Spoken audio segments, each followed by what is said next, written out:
Until you retire to deliberate, you may not discuss this case with anyone, even your fellow jurors. Again, I think I've told you that may seem counterintuitive, but if you hear a few witnesses and we take a break or recess and you go into the jury room, you cannot discuss what's happened so far.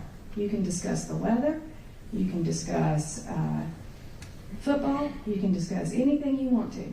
You just cannot discuss this case until I tell you that you're allowed to discuss the evidence or anything involving this case.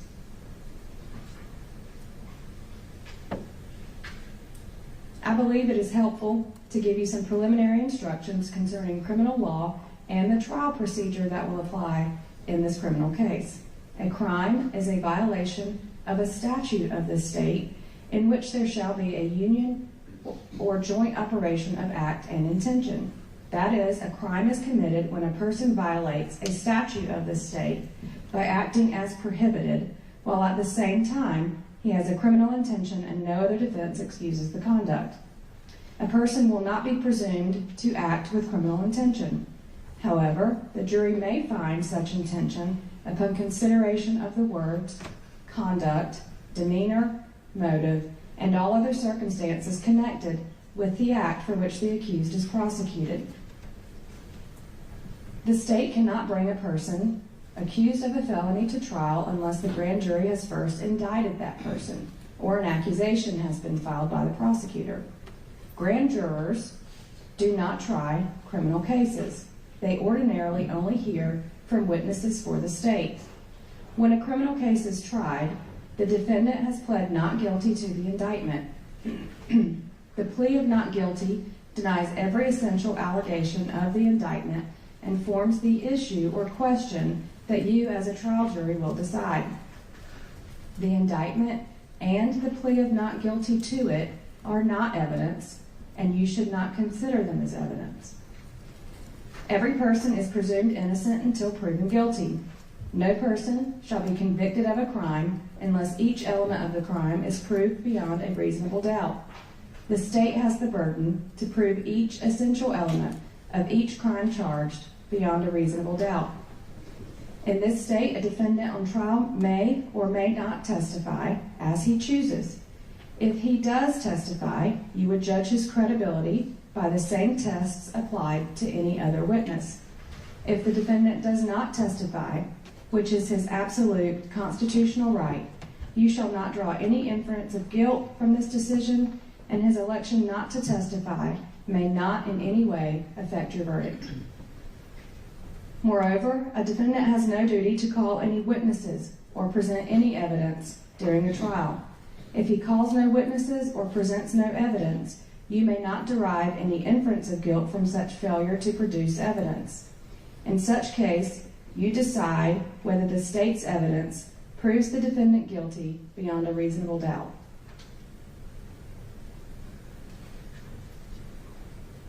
Under our system, I have the duty as the trial judge to decide the law that applies to a case and to instruct you on it. You have the duty, as the jury, to decide the facts in a case from the evidence and reasonable inferences arising from the evidence.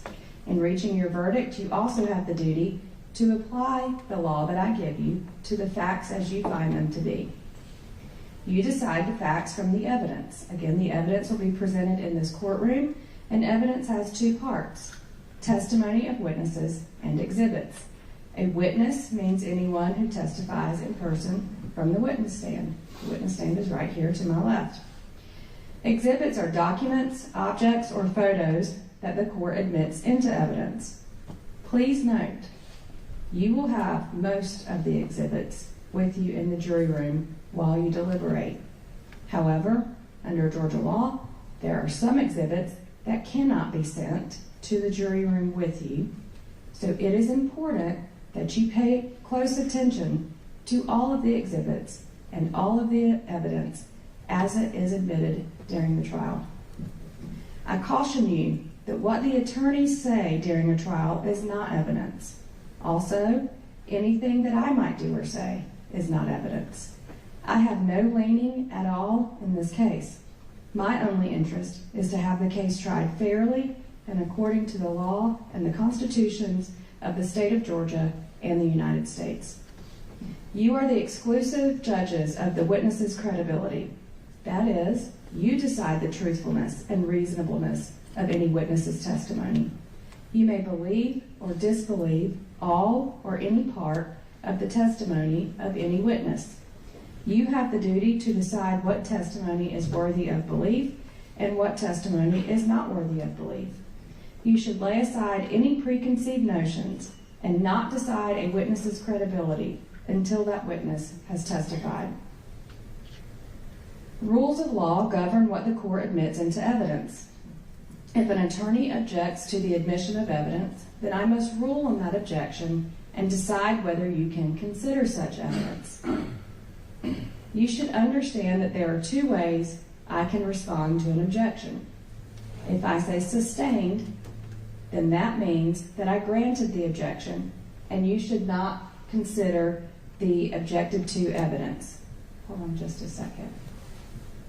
That is showing on my screen. The prosecution's desk is showing on the screen up here. Let me fix that.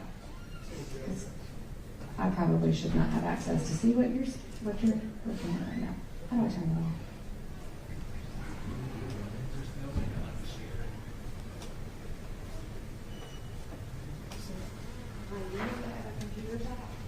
There's no way to unshare it on this computer. If it's on here, it's going to be up there. There's no way to control it. So we need to shut off World Vision? There, it's off. Miss Waters, did you turn it off on yours? No, I shut the system down on my computer. Okay, he shut it down. Mr. Stitcher, my clerk, shut it down over there, so I can't. Do you want to try again and see if you can be doing your work without me seeing it? Sorry.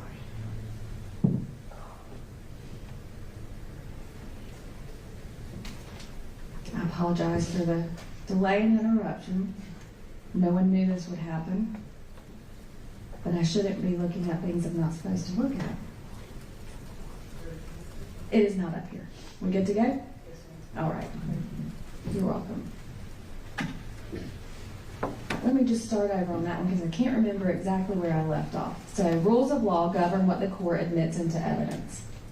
If an attorney objects to the admission of evidence, then I must rule on that objection and decide whether you can consider it. You should understand that there are two ways that I can respond to an objection. If I say sustained, then that means that I granted the objection and you should not consider the objected to evidence. If I say overruled, then that means that I did not grant the objection and you may consider the objected to evidence. You should not infer or assume anything from either the attorney's objections or the court's rulings. During the trial, the court will have to consider some objections and procedures outside of your presence. When that occurs, I will excuse you to the jury room for some time. During these periods, the court will do its best to handle the matter as promptly as the law permits. On the other hand, I appreciate your patience when this occurs. We try not to do it all the time, but if I have to excuse you, I have to excuse you, and I will handle the issue as promptly as I can under the law. I will never be in a rush to handle something just for the sole purpose of being in a hurry. So again, I'll appreciate your patience when we have to excuse you out of the courtroom. All right, so many of you may not have ever served on a jury or been in a trial or know anything about how trials go. So I'm going to give you the procedure in a criminal trial. Generally, the attorneys for both sides can make an opening statement to you. This opening statement is not evidence itself. And remember, what the attorneys say in this case is not evidence. This opening statement is a preview or an outline of what the attorneys expect the evidence to show. Following the opening statements, the state has the opportunity to present evidence to support the charges against the defendant, and the defendant has the opportunity, if he so elects, to present any evidence in his defense. This part of a trial is called each party's case in chief. In the state's case in chief, the state calls its witnesses and introduces any exhibits. When these witnesses testify, they may be cross-examined by the defense. That means that Mr. Pilgrim or an attorney with him would be able to ask questions of that same witness. When the state has presented all of its evidence, the state will rest its case. Then, if the defendant elects to present any evidence, the defendant may call his witnesses and introduce his exhibits. Of course, when these witnesses testify, they may be cross-examined by the state, which means that either Mr. Chigarelli or Ms. Waters would get to ask questions on cross-examination of those witnesses. However, please remember that a defendant has no duty to testify or to present any evidence whatsoever. After the presentation of the evidence, the attorneys may make a closing argument to you. At that time, the attorneys will try to persuade you to decide the case in their favor. Following the closing arguments, I will charge or instruct you more specifically on the law that directly applies to this case. At that time, you would retire to the jury room to deliberate and reach your verdict.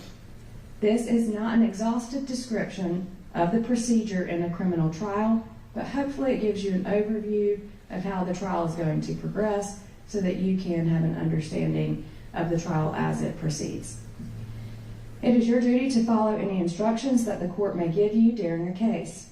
Please remember to listen carefully to all the evidence. Do not jump to conclusions before the parties present all of the evidence.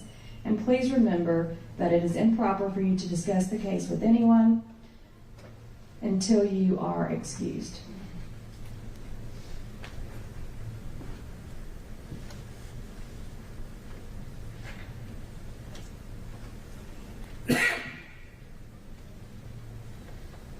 All right, that covers all of my preliminary instructions, except that I believe I told you yesterday, if you need a break, just let one of the bailiffs know. We can accommodate that request.